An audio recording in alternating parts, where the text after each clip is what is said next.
Hello YouTube coin collectors and stackers. Today we have the part 2 of the collection I'm buying, and it turns out now there is a part 3, which is incredibly exciting.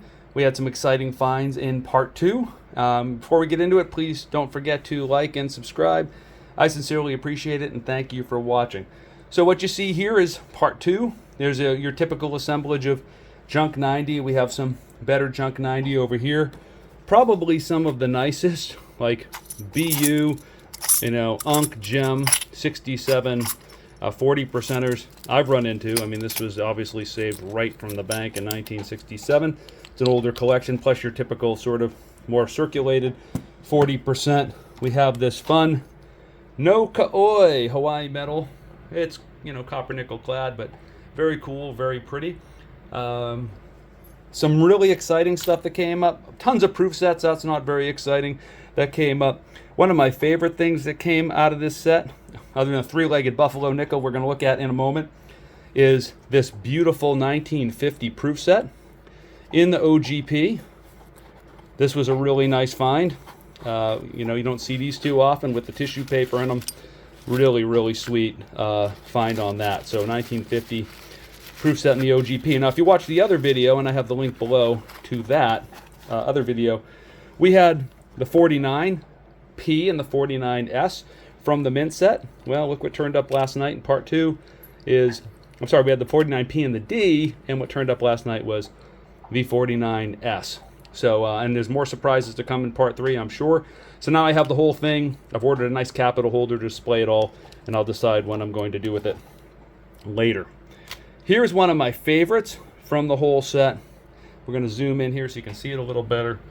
And it's our good friend, the three-legged buffalo.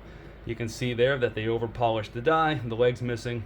And the other thing, if I can tilt it in the light properly, maybe in the ring light, you can see right there, the buffalo's peeing. And the saying goes when you're authenticating these, if the buffalo ain't pissing, the leg ain't missing. So excuse my language there, but that's just the saying for authenticating this, looking for that diagnostic, is that the buffalo's peeing. This one is. This coin had a little scratch on the reverse, you can see there on the buffalo's face. I hope that doesn't grade it down. It's probably a solid, let's say VF35 to XF40.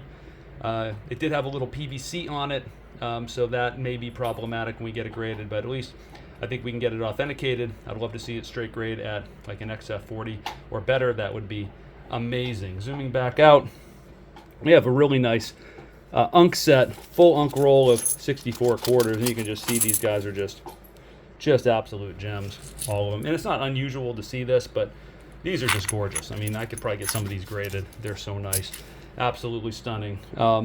We have some better, let me zoom in, sorry I keep zooming in and out. Some better quarters here. Got some early date quarters in some of these other rolls. There are a couple better standing libs in there. The barbers are typical kind of cull worn, but I'm not going to sell them off as junk 90, so that would be a shame. There is a kind of a worn out Columbus $half in this group, 1893, with your typical sort of brownish toning on it. Really, really pretty in this set was this. It's a 64 set. I'm going to zoom out a little hair so you can see it a little better. But I just love this capital holder. My God, this thing is just beautiful.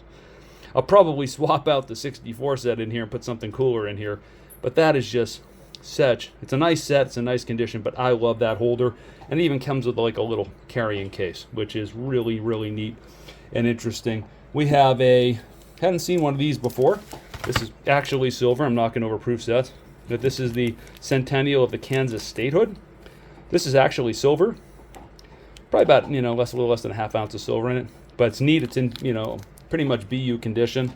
And so I might get it graded because those traded a pretty good clip. We have more 1969 proof sets than one can shake a stick at. We also have a ton of 1970 proof sets.